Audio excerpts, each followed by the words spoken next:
Hello everyone. I'm going to give you a little lecture on camera and photo fundamentals. So, get your cameras out. I recommend reading the camera manual that came with your camera before and after you watch this presentation. You can pause it whenever you want and watch it, certain sections as many times as you want. And of course, ask me any questions you have after you give your camera an honest look over and you watch this demonstration. So let's go ahead and begin. Obviously, we've gone over this, the class requirements: textbook camera, memory card reader, external hard drive. Good online resources for cameras, equipment, memory cards. These are places I use a lot, and they offer really competitive prices. And obviously you can add Amazon to this list. Over the years they've become more and more competitive electronically, and often you can even find the best prices there. Computer maintenance tips. Don't visit questionable websites. Number 2, shut down or put your computer to sleep regularly.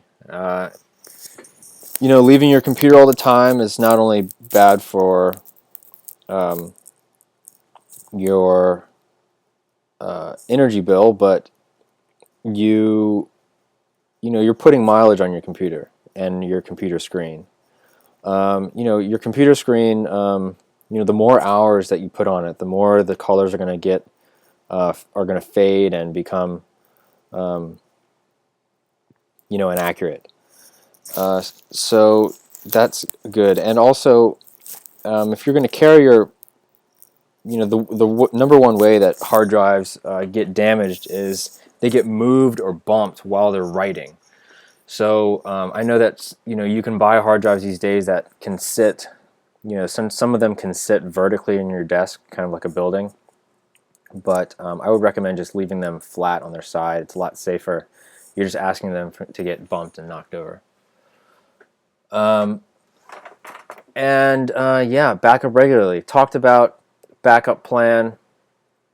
They make software like for Mac they make Deja Vu, and there's another one called Super Duper that basically mirrors your hard drive, and it does it intelligently so that you the first time it backs up the whole hard drive, and it takes a while depending on how big your hard drive is. But every time after that, it only backs up the newest files, and you don't have to keep track of the newest files. It just knows. So it's really easy to do, and a lot cheaper than having to replace your data. I use 3 external hard drives on rotation. So basically, what I do is I have 2 hard drives at home that are mirrored. For every hard drive I have 2 at home that are mirroring each other, and I use this software. And then approximately once I have a 3rd hard drive that's off-site, out of my apartment, that I keep at work. And you can keep it, as long as it's out of the building. And once a month, I take one of the hard drives on my desk, I bring it to work, and I back it up. I mirror it with to the one that is at work, and then I bring the hard drive back home. And in case there's a fire or a flood or anything just kind of catastrophic, I have my data off-site and it's protected. So this is the only way to do it. And they have online systems these days where you can use online systems, but they charge you a monthly fee, and recovering your data can be painfully slow, dependent on your internet connection, and I find it's not that reliable for the kind of files that I'm working on. If you have a lot of documents, it might be fine because the size of each document is not that big, but image files and video files take up a lot of space, and it's more economical to just buy hard drives and do it this manually. So what is a digital SLR? It's named for the refluxing mirror that allows you to frame the image through the lens. So you place the camera to your face, and and when you're looking through that little viewfinder, you're actually seeing through the lens itself. And these kind of cameras, the sensors, the digital sensors that record information are bigger. They have a lot more manual controls. You can interchange lenses, so the body of the camera is a separate entity from the lens, and you can even buy them separately. You can buy separate lenses, whereas, and this is kind of a cross section through the a digital SLR, and you can see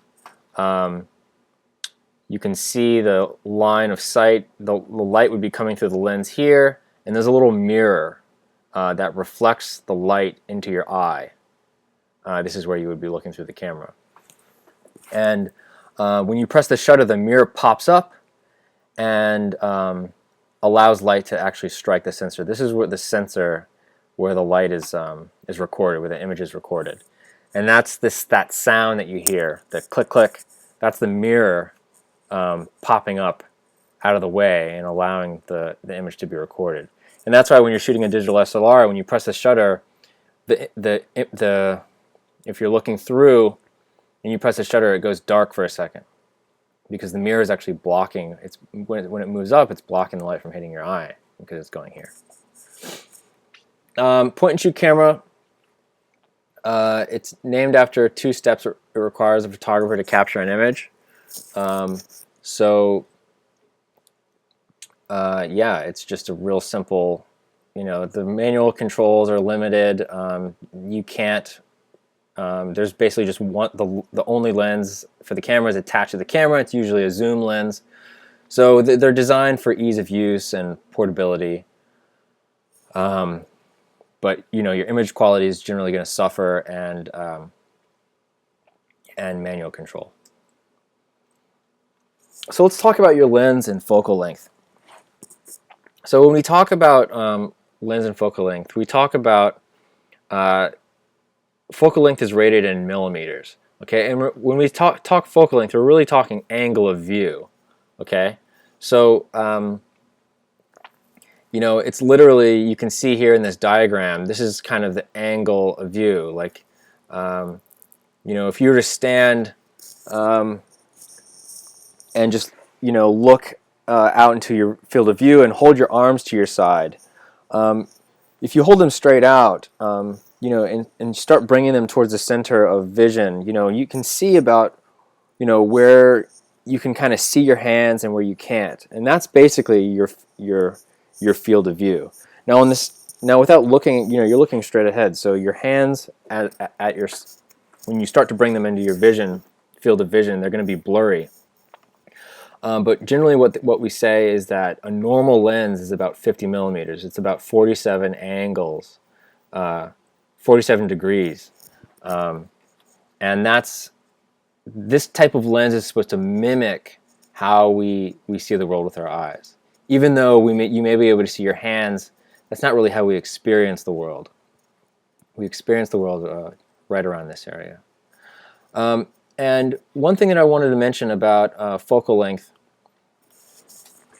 is, the bigger the millimeters, right, the more zoomed in it's going to be. This is like if you were on a safari, and you're like a mile away from a cheetah and you're trying to like fill the frame with your cheetah. This is the kind of lens you would use. You would use like a 400 or 500 millimeter lens.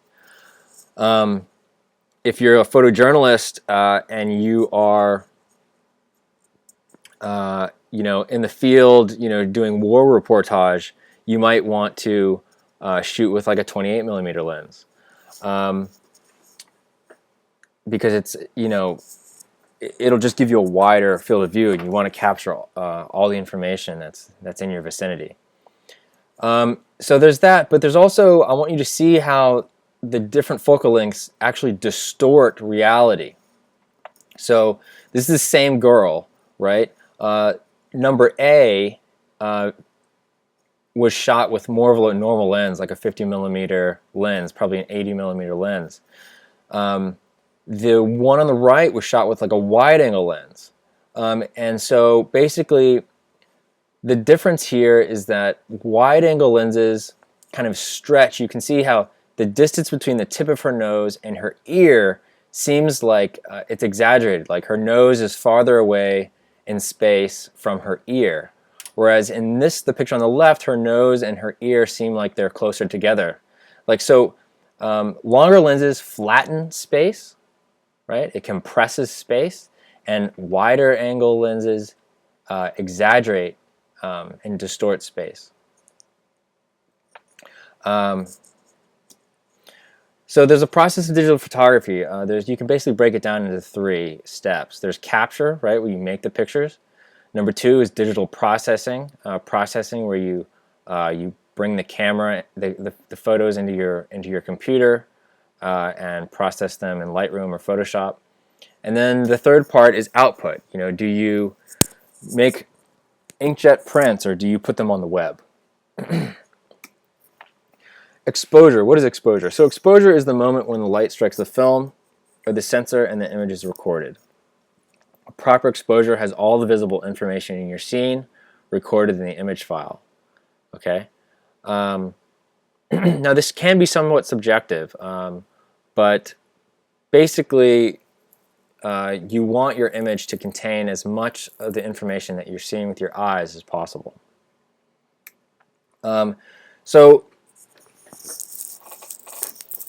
It's very easy to make improper exposures, and I'm sure that everyone in the class has made them. Overexposure means that your image is too bright, okay? And essentially when you overexpose your image, the brightest parts of the image are going to get lost first. And what I mean by being lost, you can see in this image, the highlights are what we call the bright parts of the image. They become complete white, right? So there's a spectrum of visible data in an image file, and it goes from complete white all the way to complete black, and all those tonal values in between are what you want visible. So even the brightest parts of your image, you typically do want a little bit of visible information. So that's a problem. And then underexposure is the opposite end, right? Where you have the darkest information in your image goes to complete black, right? And you lose the tonal and textural information in the shadows.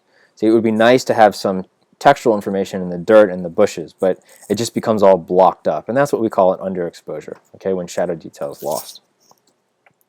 So we'll return to how to make proper exposures in a little bit, but I just want to talk about how to make an exposure in the first place and what things control it.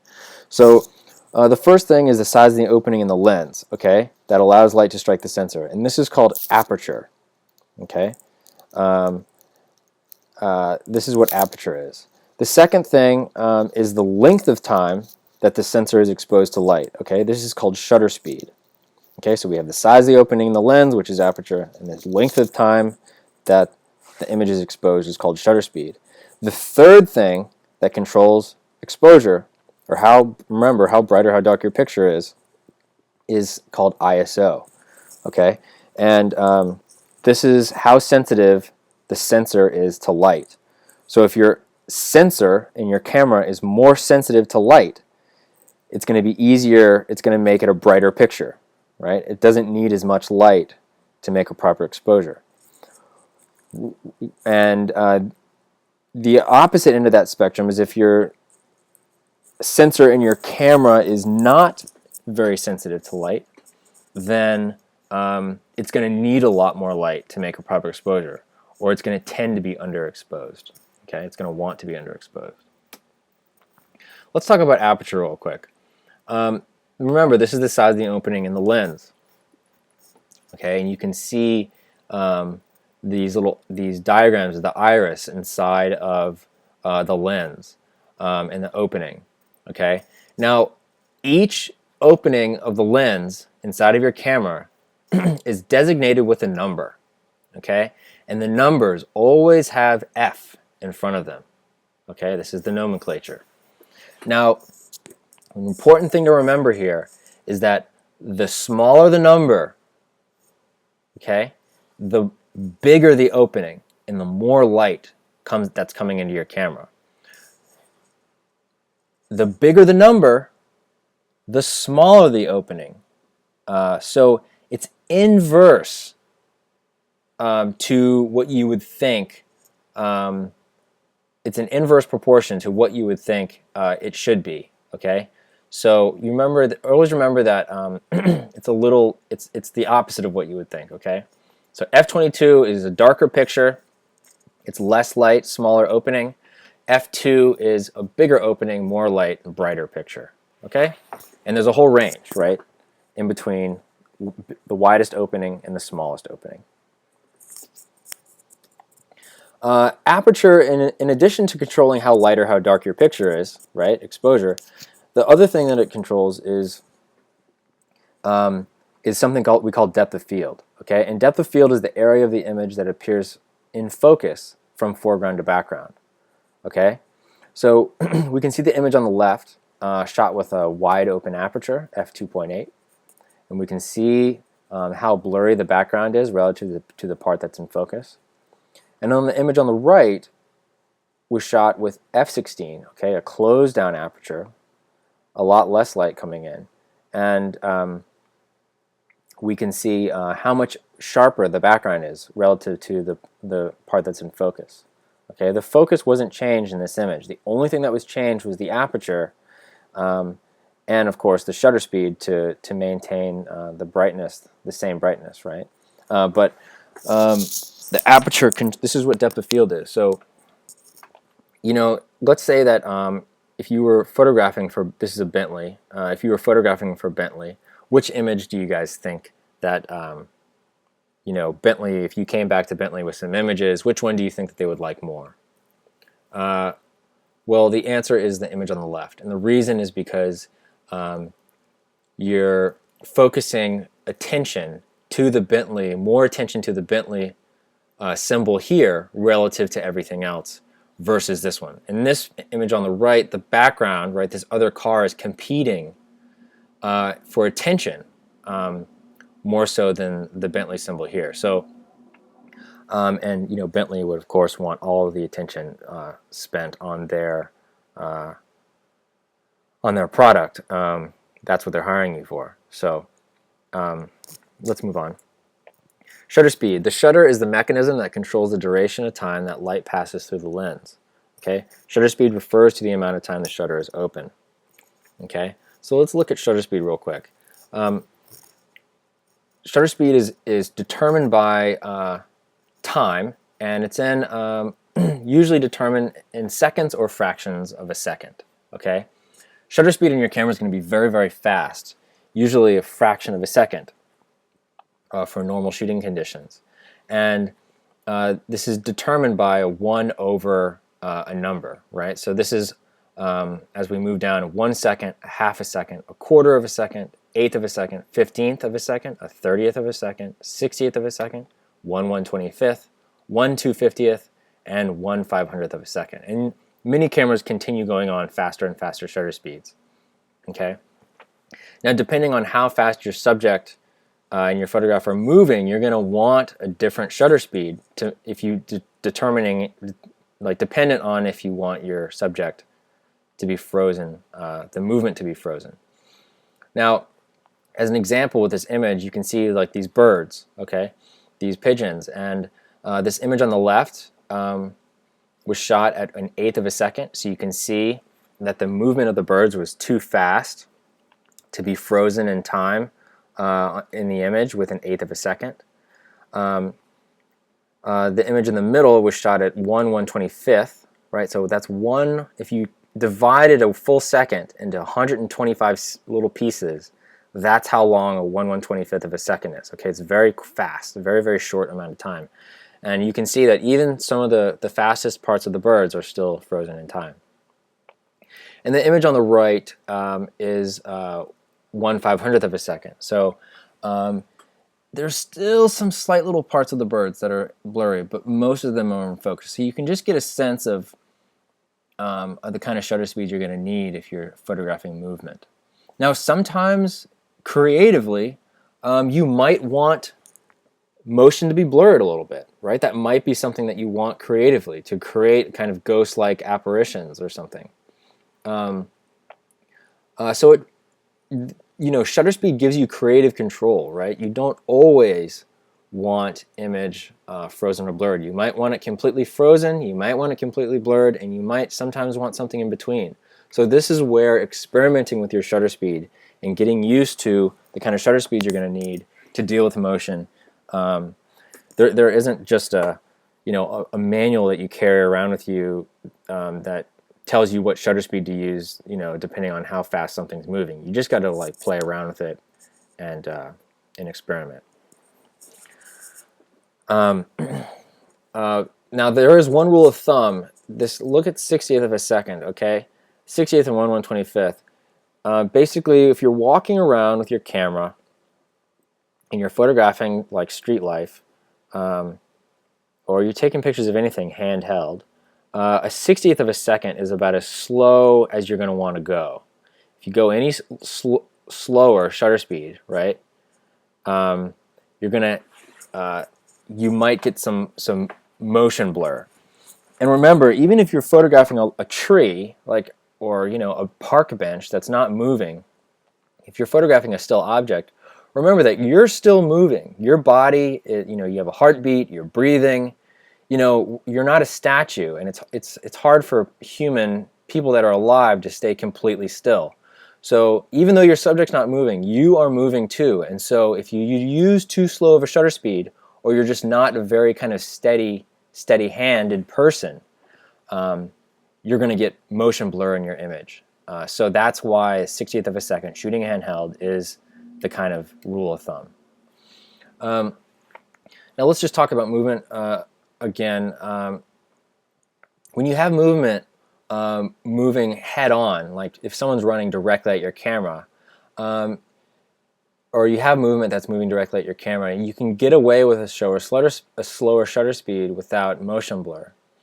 But you can see as the subject starts moving more and more parallel with the back of your camera, the motion becomes more and more apparent, okay? Because relative to your sensor, the motion is just exaggerated. It's just physics. If you think about an airplane, a jet that's in the sky miles away, the jet's traveling at 500 miles an hour, but it's relative to you, it looks like it's moving very, very slow. Whereas if you have a jet that flies right in front of your camera, it'll pass by in a split of a second. Even though there's two jets in the same example are traveling at the same speed. Okay, and this is kind of exhibited by these two images down here. She's moving at the same speed, but when the subject's closer, you're going to need a faster shutter speed to freeze motion versus when something's farther away. Okay, so shutter speed displayed as fraction of a second. We talked about it. This is the 60th of a second rule. Now, one thing to notice about these shutter speeds is that each of these shutter speeds listed is twice or half the amount of time as the one before or after it, right?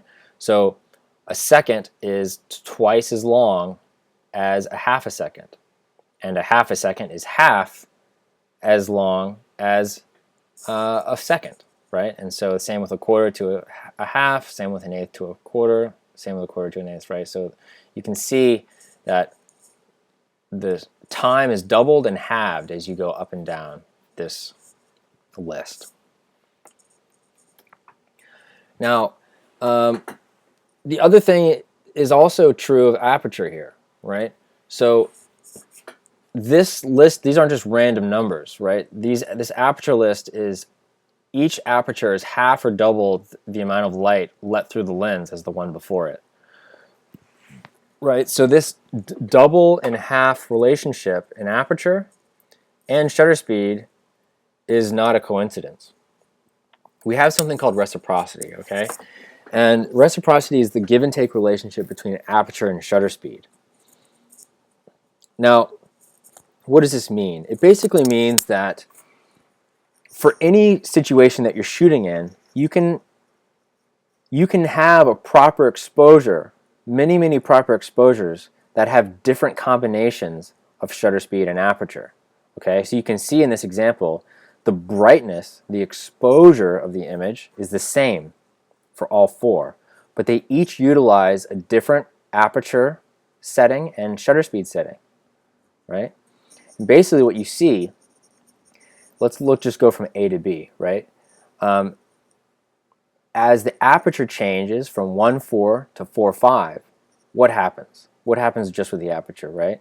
We close down the aperture, okay? 4.5 is smaller opening, like we learned in the slide earlier. 4.5 is a smaller opening than 1.4, and so it's letting less light in.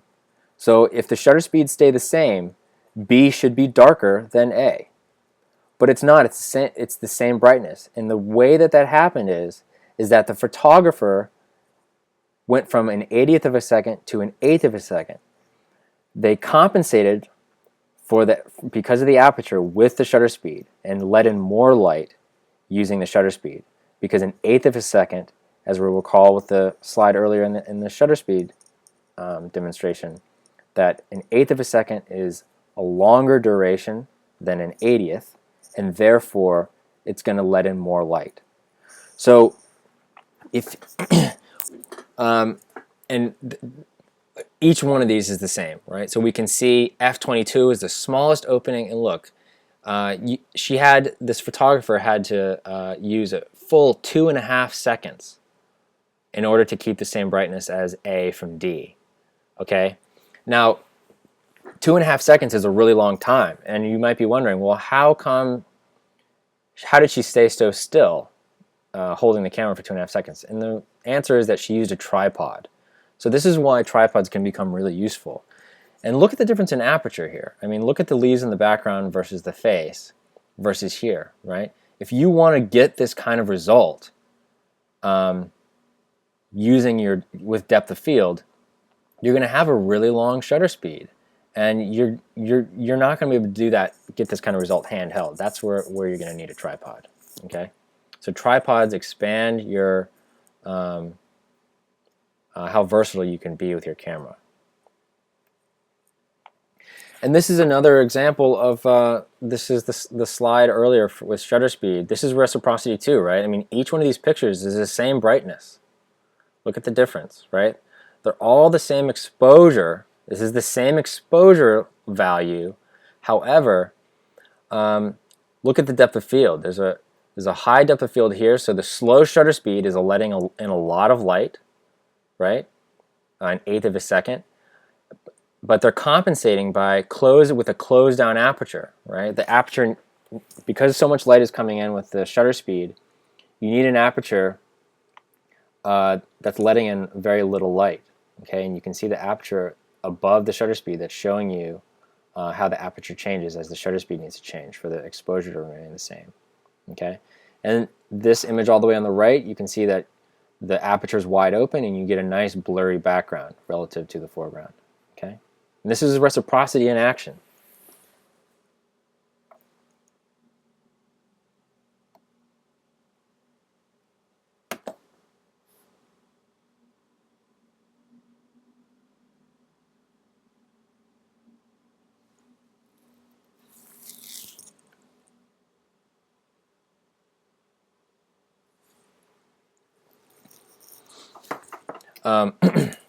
Sorry about that. So anyway, another example of reciprocity. Okay. Photo to the left is a half a second exposure at f11, but the small aperture renders too much of the background in focus. In the photo on the right, the exposure is a 30th of a second at f2.8. The amount of light reaching the image sensor is exactly the same for both images, but by taking advantage of the reciprocal relationship of aperture and shutter speed, a more appropriate aperture was used to blur the background details. Okay? So this is where, having manual control over your camera is really useful because it allows you to make a lot more creative decisions. Now the third thing that affects exposure that we talked about is called ISO. Okay? This is the measurement of the film's sensitivity to light. So we have an ISO. There are three main groups of ISO. Okay, 50 to 100 is used to shoot in bright light conditions. 200 to 400 is meant to be used in kind of brighter medium light conditions, like overcast conditions. And then 800 to 1500 is when the sun starts going down. It's just darker, very cloudy, little sun. And so what you basically want to do is you want to set your ISO before you go shoot. You just want to kind of look at the lighting situation. If it's bright sunlight, you're going to choose something like 100. If it's like overcast but still daylight, you're going to choose in between 200 to 400. And then as it gets darker, you're going to go ahead and change your ISO. So keep your ISO on manual, and before you start shooting, go ahead and change your ISO first based on the light, and then you can worry about the shutter speed and aperture after that. How to make proper exposures. So I recommend shooting, when you first begin, shooting on manual mode on your camera, just because either manual, I like manual mode, it's more difficult, but it forces you to kind of deal with with all three options: shutter speed, ISO, and aperture, and it forces you to just make decisions about what the value should be for every picture you make. And it's just a really great way to train yourself on how to deal with your camera settings. Now, your light meter, your camera, you're not just guessing, right? Your camera has something called a light meter, right? Which determines how much light is coming into your camera, okay? And a lot of times you can trust your light meter, but sometimes you can't. And I'll go over that in a second. But your light meter thinks that everything should be middle gray, and I'll show you what that means in a sec. So basically, the light reflects off of your subject and enters your camera, and your camera has a little meter inside of it that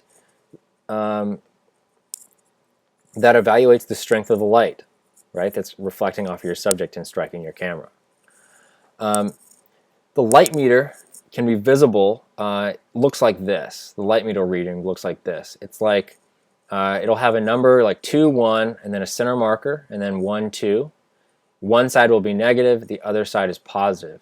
One thing to mention about your light meter is that on Nikons and Canons, the Nikon negative side is reversed from the positive side on Nikon and Canon. So just make sure that you look at the plus and the minus so that you know which one's which.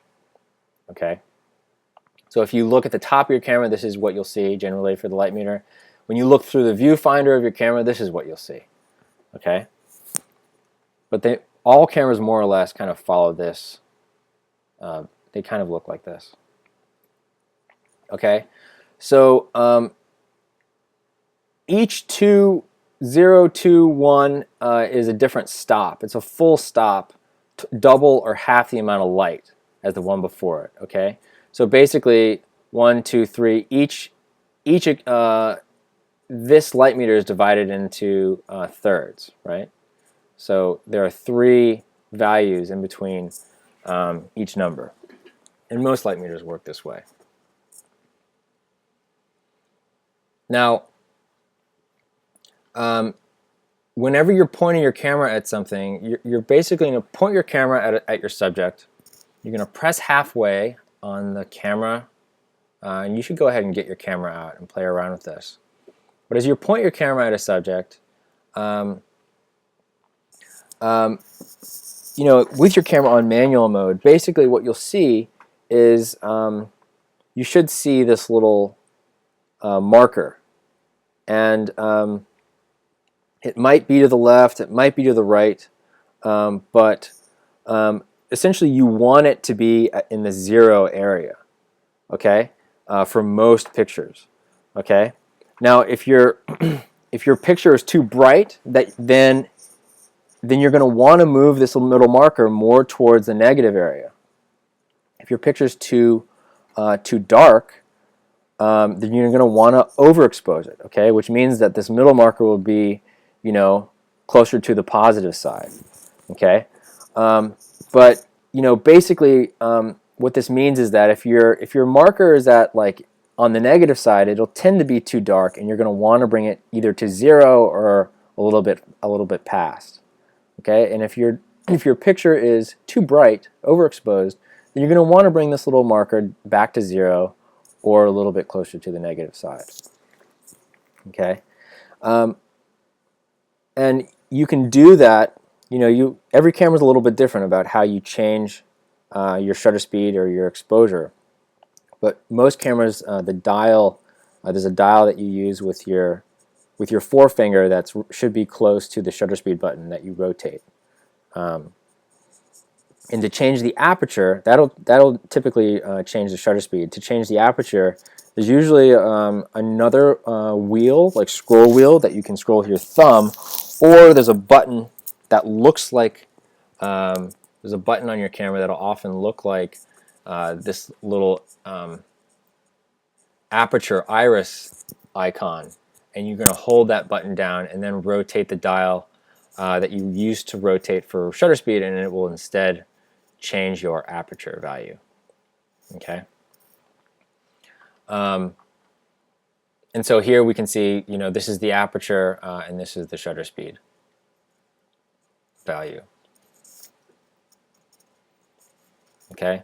This is the aperture, right? It has an f in front of it, f2.8, and this is a 1/20th of a second. Okay. This is the ISO value.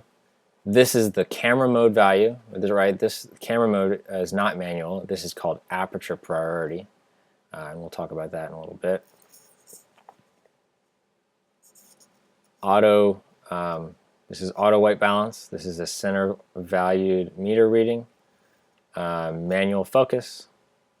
The image quality is set to large. 376 pictures can be made before the memory card runs out of memory space, and the battery is fully charged. And this square just means that the camera is going to be making one picture at a time. It's called a single image mode. As opposed to when you hold your button down on the camera, it just goes click, click, click, click, click. That would be kind of a continuous mode.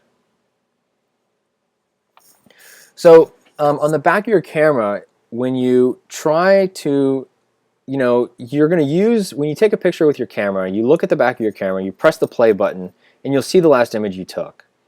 And you can just use the screen as a way to judge if it's too dark or too bright or right or just right.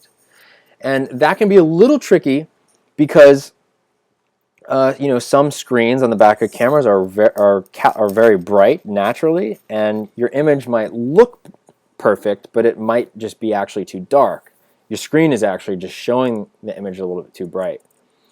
So the best way to know if your image is properly exposed is to press the info button. After you press play and you're seeing the image on the back of your camera, you press the info button and you'll see something called a histogram pop up. Most cameras have this, not all of them do, but I just wanted to mention it and show you what it looks like. The histogram is a graph of the tonal value in your image. The highlights are represented by the right. The midtones are represented in the middle, and the shadows are represented on the left. The very, very left side of the graph means 0, okay, value 0, which is complete black. The value on the very, very right is number 255, and that means complete white. Okay? And you can basically just divide this graph up into 255 segments, okay? From complete white over here to complete black. The height of the graph determines just literally the number of pixels in your image that are in that value, okay? And so we can see it. We have just about an average distribution of values across the image from shadows to highlights, but then we have this like peak right at the highlights, and you can kind of see the highlights over here that are shooting up, and meaning that they're a little bit overexposed. Okay, and you can read this, that the brightest highlights will be rendered as white with no detail. And the same over here, this is the opposite, an underexposed image. You can see all the shadow detail here is represented on this left side of the graph as shooting up, where the shadows are complete black. and this is bad. So if you might look at the back of your camera and be like, oh, that's fine. But if you look at the histogram, it tells you that it's not fine. So basically, you would want to manually overexpose your image, right? You can either use the shutter speed or aperture if you get an image like the histogram that looks like this. And every time you press play on the back of the camera after you make an adjustment and look at the histogram, you'll see this graph shift over and look more and more like this on the left. The proper exposure, okay, is the best way that you want your histogram to look is where the tones are pushed up as close as you can get to the right side of this graph without bunching up against it. Okay? So if these tonal values just stopped right here without touching the right side, that would be a good exposure. Okay? Or just barely touching. That's fine too. But to be honest, when you're photographing digitally, it's best to underexpose a little bit than it is to overexpose, because highlight detail when you overexpose is the first thing to get lost, and it's the hardest thing to bring back when you bring your file into the computer and you start processing it to try to fix all that stuff.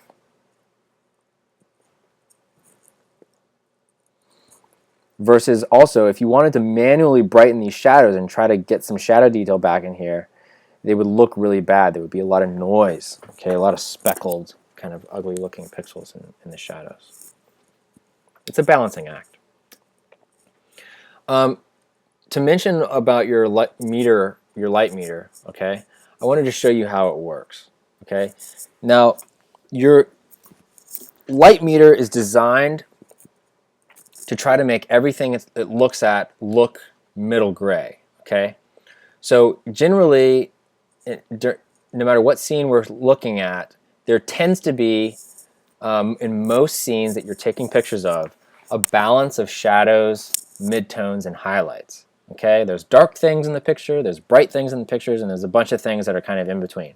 Okay, and your light meter is really designed, because those are the most kind of common situations you encounter.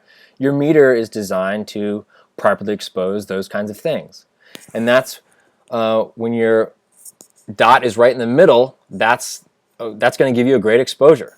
Okay, but there's a couple of sometimes we encounter scenes that aren't like that, and you're going to get bad results unless you know how to manually make adjustments on your camera. Okay, so let me show you what this means. So these are three different poster boards. Okay, one's black, one's gray, and one's white. Now, if you filled the frame with a black poster board and you just kept your camera on automatic, meaning it automatically chooses your shutter speed and your aperture for you, it's gonna try to make this look middle gray, right? It's gonna try to bring it in between a value that's in between black and white. And the result, the picture you're going to get is going to be this bright, right? So if you wanted to make a picture that represents the subject that you're photographing, and your subject is overly dark, and you let your camera be automatic, then you're going to get an overexposed picture. Okay? Remember, I'll say this again, photographing an overly dark scene, leaving your camera on automatic, will overexpose your picture. If you're photographing an average scene, right, you're going to get exactly what you're trying to get, right? Your camera's going to perform very well. The opposite end is where you have another problem, where you're shooting an overly bright scene, right? Your camera is going to, again, because this is what your meter's designed to do, it's designed to make everything middle gray. It's going to turn the white scene gray, meaning it's going to underexpose the scene. Okay, this gray card is not a good representation of the subject. Okay, it's way too dark. Okay, versus this card is not a good representation of your subject because it's way too bright. So When you're photographing an overly bright scene, you need to override your camera's meter reading and overexpose what it gives you. Meaning if you're photographing this white card, right, you would make sure instead of having it at 0, 0 is going to give you the gray card. You want it maybe at like +1, right? Because you're going to override the meter reading, which it's going to try to put you here, and you're going to actually place the value, the meter reading value here at 1, or on the plus side. And likewise, when you're shooting an overly dark scene, it's going to place the value at 0, even though that's not an accurate representation. In order to accurately represent your subject as very dark, you need to manually underexpose and place your value in the negative side. Okay, remember, Canon and Nikons are switched about what side is plus and which side is negative, so just be aware of that. Okay, and there are different ways that you can tell your camera to meter your scene differently. I typically like a center weighted or a spot. That's my favorite value because you can basically pick the part of your scene that you want to meter from. Okay, so I'll show you what this means. In this photograph, Ansel Adams is a famous landscape photographer, and he developed something called the zone system. And he basically broke down 2, 3, 4, 5, 6, 7, 8, 9, 10, 11. And he broke down a scene from complete black to complete white into 11 zones. Okay? And this is 0, 1, 2, 3, 4, 5, 6, 7, 8, 9, 10. I'm sorry, 10 zones. The 11th being 0. But basically, when you look at the world with your camera, you have to forget about color. It's a lot easier to think of the brightness values of different parts of your picture in terms of the zone system if you think about it in black and white. Okay? So, and this is why I like the spot meter, because a really small little bit of your meter, of your visual field is actually being tested by your light meter.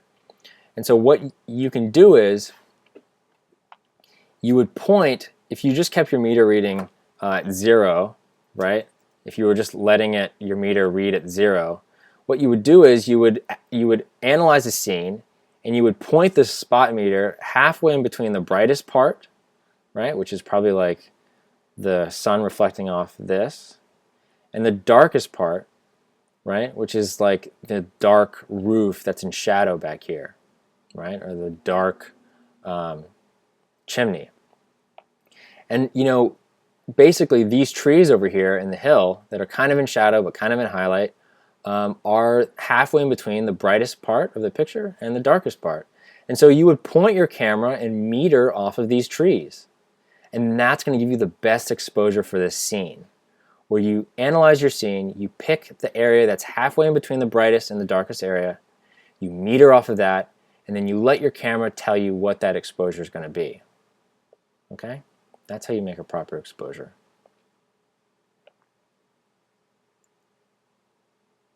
This is just a little chart of like what values kind of belong in some places, right? What he basically talks about here in this zone system is once you start getting used to evaluating your scene in terms of zones, right? Like average Caucasian skin and sunlight, okay, that's zone 6. So like if you were shooting a portrait, right, you could meter off of someone's face, okay, and then place, because that's zone 6, this is, by the way, this is zone 5, right, 0 is zone 5. You would meter off of their face, using his zone system, you would meter off of their face, and because it's in zone 6, you would place it and you would go and move this to +1. So you would manually overexpose by one stop, metering off of their face, and you would actually place the exposure perfectly. Yeah, that's the zone system. Practice makes perfect. I know this is a lot of information, but you can return to this video as much as you like to review these topics. And that's what the semester is for. You just work on this every week, and eventually you'll figure it out, and it'll become really easy. Just to mention, let's switch over a little bit to folder organization and files. We talked about master, right, which is your pictures from your camera, a web folder or a blogger folder. We make final folders where when we go to print, and there's also a working folder that you might want to make if you're going to do some more advanced kind of compositing or layering in Photoshop. But we're likely not going to make any working folders this semester. File formats: JPEG, TIFF, PSD. So a lot of cameras produce JPEGs. Just about every camera on the market does. And this is a good for web, it's good for email, but it's not really good for storing high quality images. You would typically want your images to be TIFFs because TIFFs are not compressed at all. Some cameras can output as TIFFs, but most of them, cameras these days are typically either JPEG or they output in RAW. Okay. Now, if your camera cannot output in RAW, the best it can do is JPEG. That's just, that's okay. It's not ideal, but it'll be fine for this semester. Now, RAW file formats are, I mentioned them before. They are much larger files than JPEG. They have a lot more information in them, and you can do a lot more color correction without degrading your image or introducing a lot of noise. Okay. Let's move on. Now you can go into your camera's menu, okay, and tell your camera what kind of file to shoot in. Okay. Now, if you can shoot in RAW, you'll see a RAW option. Okay. If you can't, you won't. The only thing you'll see if you cannot shoot in RAW is you'll see a small, medium, or large. If you cannot shoot your camera in RAW, if RAW does not work, okay, you're going to want to use the large setting. Okay. If you can shoot in RAW, RAW is automatically the largest possible setting. It's the best. Okay. But if you can't shoot RAW, choose large. Okay. And different cameras have different options. They have different menus. Sometimes you'll see an image size option or quality option. You want to choose the one that has the biggest number here, okay, in your camera menu. Okay, and this is something that when you read your camera manual, you'll go over. It'll definitely mention how to do this in your menu settings. Make sure you do it. And that's it, guys. So I hope you enjoyed the lecture, and post any comments below if you have any. Yeah. Hope everything went well. Thanks.